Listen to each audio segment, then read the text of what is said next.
كيبدا الفيلم ديالنا من كوريا الجنوبيه مع واحد المعكاز سميتو جو كيفيق من الناس وكيلقى الام ديالو ما كايناش في الدار وكيمشي يطلق ستريم وهو كيلعب وكيلوح الفيديوهات في السوشيال ميديا كيف ما ديما. والوقت اللي كان كيلعب فيه مع صحابو قالوا لي كيفاش قدرتي تلعب والروينه نايضه عندك في مدينتك وطلبوا منه يشوف الاخبار وكيمشي يفتح التلفازه وكيلقاهم كيحذروا باللي الناس اللي في هذه المنطقه خاصهم يردوا البال بزاف حقاش كاين الزومبي والدوله ولات كتصيفط ميساجات باش تحذرهم وكيجي حتى هو ميساج وكيحل الشرجم وكتبان ليه الدنيا مرونه اللي جاي كيموت واللي غادي كيموت والناس كتموت بسبب الزومبي والناس كتنتحر وكيبقى مصدوم هو من داكشي اللي شاف. حتى من الوقايه المدنيه بقاو جايين بطوموبيلتهم حتى ضربت في الحيط وانفجرت والموت ولات شي حاجه ساهله في هذه المدينه. شويه كيشوف واحد الام كتعانق بنتها وفرح وقال اخيرا كاينه شي لحظه انسانيه باقا. شويه ديك البنت كتلاح لامها وكتعض حقاش قاست عدوى الزومبي. الخوت جيت باش نفكركم باش ما تنساوش ابوني وباش ما تنساوش بارطاجيو شي كومون زوين والدعم ديالكم راه مهم وبالخصوص الاشتراك. شكرا ونكملوا الفيلم ديالنا. وكيمشي للباب ديال دارهم وكيطل باش يقول الا كيبان شي واحد يهضر معاه ولا يعاونو وتما كيدخل ليه واحد خونا وكيقول لي انا باغيك تعاوني وكيطلب منه باش يبقى معاه. وفي هذا الوقت كيكون داك خونا دارهم كاملين قاستهم العدوى وجو كيقول لي انا واش انا في حلم ولا شنو حتى كان باغي يخرج ويحبسوا داك السيد وطلب منه باش يستخدم الطواليت وقال لي انا ما صابتنيش العدوى وخلاه يمشي. في هذا الوقت التلفازه كانت خدامه وكاين فيها الاخبار وكيعرضوا فيها الاعراض ديال الزومبي وقالوا باللي هي نازف في العين واكل لحوم البشر وجو بقى شاك في داك خونا وما تاقش فيهم شاخذ الموس وفاش خرج طلب منه باش يعري يديه ويشوفهم وتما كيبانوا ليه العضات ديال الزومبي وبقى عليه وزيرو باش يخرج. ولكن الوقت اللي كان باغي يخرج بدات تبان عليه اعراض الزومبي والتحول بالزربه ولا زومبي وهجم عليه. ولكن جو قدر يشدو ويجرو جهه الباب ويخرجو وتما كيسد الباب وكيشدو واحد الزومبي كبير هذاك خونو كيبدا ياكل فيه وكيجيب جو الثلاجه وكيحبس بها الباب باش حتى شي واحد ما يفتحها بالساهل وهو كيحاول باش يتصل بدارهم ولكن ما قدرش حقاش الريزو ما كاينش. هو كيتفرج في التلفازه وكتنصحهم الدوله باش يخزنوا الماكله لمده 60 يوم ويحاولوا يديبانو روسهم فيها وبغى يطبق جو هادشي اللي سمع ولكن لقى الماكله ديالو ما غتفوتش ليه حتى 10 ايام وقنط وضاقت به الدنيا وجاتو الفكره باش يزرع الديسير ولكن غادا تطول ليه باش توجد وحيد هاد الفكره من راسو وبدا يقلب في الانستغرام ويبان ليه كاع الناس كيلوحوا منشوره ديال النجده وحتى هو دار بحالهم ولكن المشكله ما كانش عنده الريزو وجاتو فكره باش يلصق التليفون في الدرون ويطيروا فوق العمارات ويلوح المنشور ديالو غير توجد الكونيكسيون غادي تنشر ليه وداك الشيء نيت اللي دار وصدقت ليه الفكره ولكن سوء الحظ ما كملتش حق الشارج ديال التليفون سالا. وفي الليل كتبان لي واحد البوليسيه وهي هربانه من الزومبي وكتحاول تقتلهم بالفردي ديالها وكيسالي ليها القرطاس وكتحاول تعمرو. في هذا الوقت كيدوروا عليها الزومبي وكيبدا ياكلوا فيها ملي كيشوفهم جو كيبدا يغوت عليهم باش يطلقوها والزومبي ما تسوقوش ليه وكلاوها وبقى الفردي ديالها طايح في الارض وكان باغي يهبط يجيبه وبانت الفكره ما مسلكاش ودار بالناقص وبسبب الغوات اللي دار الزومبي جو لدارو وبداو كيدفعوا في الباب وحاول جو يوقف الزومبي ولكن كان صحيح عليه وتما هو يهرب وجاته الفكره باش يتعلق في البالكو والزومبي كان جاي نيشان جهه الباب وتعكل في البالكون طاح ونجحت الخطه ديالو وصوب الباب ديال دارو ومن تما ولا كيسجل كل شيء كاع داكشي اللي كيوقع ليه في هاد الايام. والنهار السابع كيتعلم بزاف ديال الحوايج على الزومبي وكيعرف باللي العدوى كدوز في الدم وان الزومبي كيتفكروا كل شيء قبل ما تصيبهم العدوى. في هذا الوقت كيتقطع الماء وخونا كيدوز للشراب وكيبقى سكران النهار كامل وفاش كيفيق من السكره كيمشي يغطي الشراجم باش الزومبي ما يشوفوش وخلى غير واحد ثقبه صغيره من يقدر يشوفهم هو. الغد ليه كيصبح مزير وطاح ليه المورال. شويه كتجي واحد الرساله من عند دارهم وكيقولوا ليه رحنا بخير غير رد البال راسك. ملي شاف الرساله تحفز ديال بصح وكيدير ليه البوز ديالو كيتعلق في البالكون باش يحاول يشد الريزو ويهضر مع دارهم ولكن لسوء الحظ ما كيصدقش ليه البلان حقاش الريزو ما كيكونش كاين وكيكون قليل بزاف وكيشوفوه الزومبي وكيجو جهته وكيرجع للدار وهو طالع عليه الدم وكيبدا يهرس في كل شيء وكيقرر باش يخرج من دارو ويبدا يقتل فيهم حقاش وصل واحد المرحله ديال الياس كبيره وكيشوف هذاك جارهم اللي جا عنده من قبل ولا زومبي وكيشوف على اليمين بزاف ديال الزومبي جايين جهته وهرب ومشى للسنسور باش يفتحوا وخرجوا منه واحدين اخرين وضربوا في بعضياتهم وطاحوا وقدر هذا البلان يخليه يفلت. من وراه كيخرج ليه واحد الزومبي ما كيشوفش غير كيسمع هو كيثبت في بلاصتو باش ما يسمعوش. ملي فاتو الزومبي حل الباب بالزربه ودخل ودار الصوت. ملي سمعوه الزومبي رجعوا لجهته وبداو كيحاولوا باش يحلوا الباب ولكن هو كيتضارب معاهم باش ما يخليهمش يدخلوا. والنهار العشرين كنشوفوا كاع المحطات اللي كيصوبوا الضوء كاملين طاحوا والمدينه ولات كامله ظلمه. وفي هذا الوقت جو كينهار وكيوصل لواحد المرحله ديال الياس خايبه وخطيره وكيقرر باش يدير حد لحياته. شويه كيتفاجئ بواحد الليزر كيضرب ليه في وجهه وفهم باللي مازال كاين شي واحد عايش وطل من البالكو بانت ليه واحد البنت وكتكون سميتها كيم وهي اللي ضربت عليه الليزر وكتكون دايره جميع الاحتياطات ديالها وجامعه كاع المعدات اللي خاصها وباش تدافع على راسها وكتكون دايره واحد الفخ قدام الباب لاي واحد بغى يدخل عليها وكتبدا تشوف البلايص اللي كيكونوا فيهم الزومبي في الطاج اللي كيكون فيه دار جو وتراقب الوضع كيفاش داير تما وكيتعرفوا على سميات بعضياتهم غير بالكتبه وكيديروا خطه باش يتبادلوا الماكله.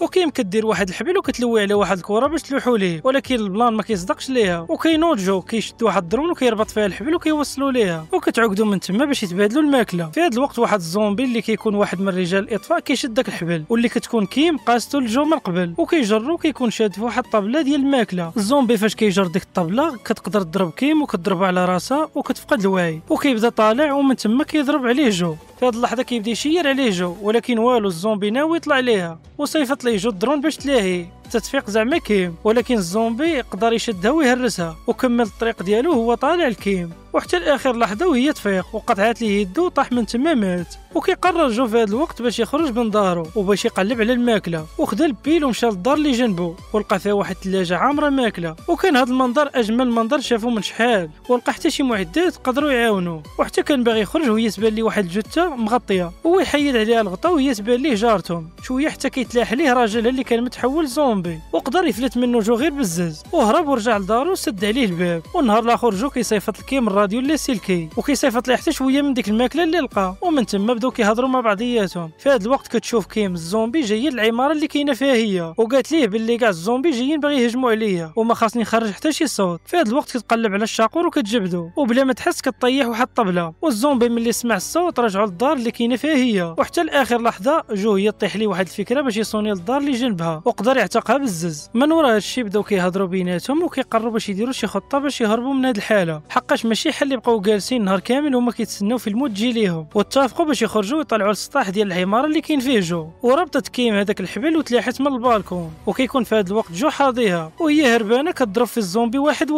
ومن تما كطيح وكيبان لها الفردي ديال ديك البوليسيه اللي ماتت وخداتو ويتلاح لها واحد الزومبي وحتى كان غياكلهم من زهره كان جو قريب وبدا كيضرب فيهم وقتل هذاك الزومبي اللي تلاح ليها شويه هما يتجمعوا عليهم كاملين وبداو كيضربوا فيهم وبزز جو حتى اعتق كيم وهربوا وقصدوا العماره وطلعوا في السنسور وبالزربه مشاو حتى لاخر طابق وكانوا تابعينهم كاع الزومبي وكانوا باغيين يقتلوهم. المشكله حتى باب ما كان مفتوح وكل شيء مسدود شويه كيتفتح واحد الباب على غفله وكتجر منه كيم وكيتباع جو كيسدوا الباب وكيكون واحد الراجل هو اللي ساكن تما وكيعطيهم الماكله والشراب وبدا كيهضر معاهم وكيقول لهم باللي سمع في الاخبار بان الدوله مصيفطه الجيش ديالها كامل لهاد المدينه وباللي الطيارات غادي يعتقوا كاع الناس اللي مازال حيين هنا. ملي سمعوا هاد الشيء هما فرحوا بزاف بزوج وهما حقاش مازال متيقين فيه ما بغوش يشربوا الماء اللي عطاهم تشرب هو عاد بداو يشربوا وطلبوا منه لا كاينه شي ماكله وجابها لهم وبداو ياكلوا حقاش فيهم الموت ديال الجوع ولكن هذا الراجل كيكون داير لهم واحد المخدر في الماكله وقدر يفقدهم الوعي بزوج ومن تما ربط لهم يديهم وجر كيم باش يديها لمراتو اللي هي زومبي باش تاكلها وهي فاقت وحلت عينيها حتى كتشوف مراتو المتحوله قدامها وهي مخلوعه من داك المنظر اللي شافت وكيجبد جو الفردي على داك الراجل وقال ليه الا طلقتي الحبل غادي نضربك بالقرطاس ولكن ما تسوقش ليه ولاحو ومراتو ما بقاش مربوطه وهي تهجم على كيم ومن تما طاحت فوقها وبغات تاكلها والباب كان مسدود وكانت كيم كتقاوم ما تستسلماتش ليها شويه ما بقى كيتسمع حتى شي صوت في داك البيت وراجلها بغى يفتح هذاك الباب ويشوف شنو واقع وما كتلاح ليه غير مرتو اللي كتكون متحوله وعضاتو بدات تاكل فيه. جو وكيم من ورا هذا البلان اللي طرا ليهم فقدوا الامل في الحياه